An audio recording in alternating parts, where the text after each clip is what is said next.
Hello everyone, তোমরা সবাই কেমন আছো? আশা করছি সবাই ভালো আছো, সুস্থ আছো। আর আমরাও সবাই সবাই সবাই ভালো আছি। হ্যাঁ, ভালো আছি। তার মধ্যে অনেক কিছু ঝড়-ঝাপটা আমাদের মধ্যে দিয়ে যাচ্ছে, সেগুলো আর এখন বলছি না। আজকে একটা আনন্দের দিন, আজকে একটা খুশির দিন। সেই খুশির দিনটা তোমাদের সাথে শেয়ার করব। আজকে আমরা বেরিয়ে পড়েছি ৪ জনে ঘুরু করতে। আর কোথায় যাচ্ছি সেটাও বলছি। তবে না, একটা প্ল্যান করে বেরিয়েছিলাম, কিন্তু প্ল্যানটা না অন্যরকম হয়ে গেল।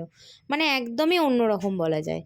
তো এই দেখো আমরা এখন যাচ্ছি, আর বেরিয়ে এত একটা বাজে মানে কি বলবো, মানে আমরা যখন প্ল্যাটফর্মে আসি এসে শুনছি যে আমাদের এই রুটটায় ট্রেনের সমস্যা, ট্রেন বন্ধ, লোকাল ট্রেন আমরা পাবো না।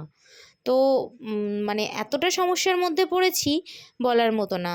তো সেই কারণে একটু চিন্তাও করছিলাম কি করব, বাইকটা নিয়ে বেরোবো কিনা। বাইকটা নিয়ে বেরোলেও হয়ে যেত, বাট আমরা ৪ জন, তো যদি হাই রোডে কোনো সমস্যা হয় সেই কারণে বাইকটা নেওয়ার রিস্ক নেইনি। আর আমরা তো বাড়ি থেকে টিফিন করে বেরোইনি, সেই কারণে দেখো এখানে একটুখানি পেটাই পরোটা আমরা সবাই মিলে টিফিন করে নিচ্ছি।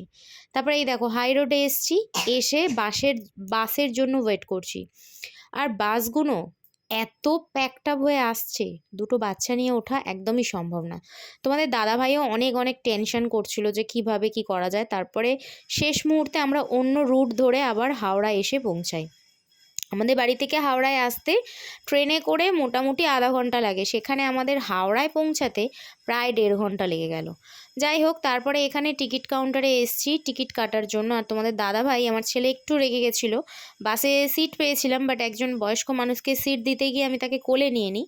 তো আমার ছেলে না একটু সেটাতে অসন্তুষ্ট হয়, তো সেটাকেই ভোলানোর জন্য নিয়ে গেছে বেলুন কিনতে। আর আমি সেই ফাঁকে এখানে টিকিট কাটছি।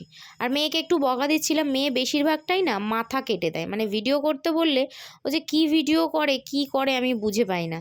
তো যাই হোক, ওকে বললাম যে দেখা ওই সাইডের দোকানগুলো। তো এই দোকানে না এসছিলাম কফি খেতে। কীরকম হাওড়া স্টেশনের দোকানে, এইখানে এই যে এত দোকান দেখছো, একটা দোকানও এদিকে কফি পেলাম না। তারপরে আর কি চিন্তা ভাবনা করছিলাম, মানে কফি চা যেটাই পাবো সেটাই খাওয়া যাবে, সকালবেলা তো কিছুই খাওয়া হয়নি। আর এই যে সেই বড় ঘড়ি, মানে আমরা যখন কোথাও যেতাম বেশিরভাগটাই এই বড় ঘড়ির তলায় আমরা ওয়েট করতে বলতাম। তো এটা হচ্ছে তোমার দাদা ভাইয়ের কথা, এটা কিন্তু আমাদের কথা, মানে আমার কথা নয়। আমি হাওড়া স্টেশনে খুব কম যাতায়াত করেছি, যখন দিল্লিতে যেতাম তখনই যাতায়াত করতাম, এছাড়া নয়।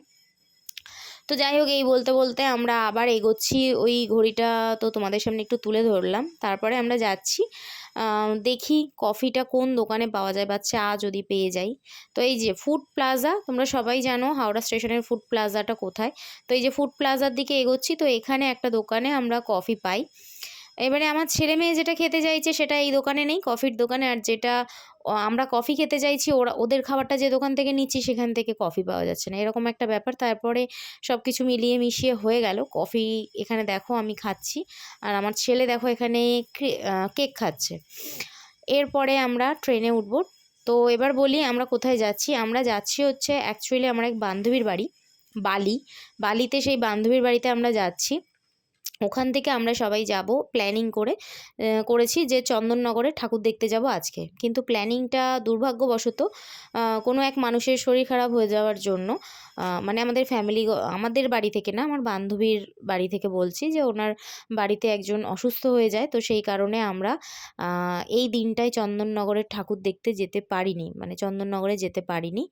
আর এই যে আমরা প্রায় এসেই গেছি, আর আমাদেরকে পিক আপ করার জন্য এই যে একজন, ইনিও খুব ভালো মানুষ। আর আগেও দাদা যাচ্ছেন, উনিও খুব ভালো মানুষ। যাই হোক, আমি এসছি ওই যে সামনে যে দাদা যাচ্ছে ওনাদের বাড়িতে। তো যাই হোক, চলো আজকে ভিডিওটা এখানেই এন্ড করছি। টাটা।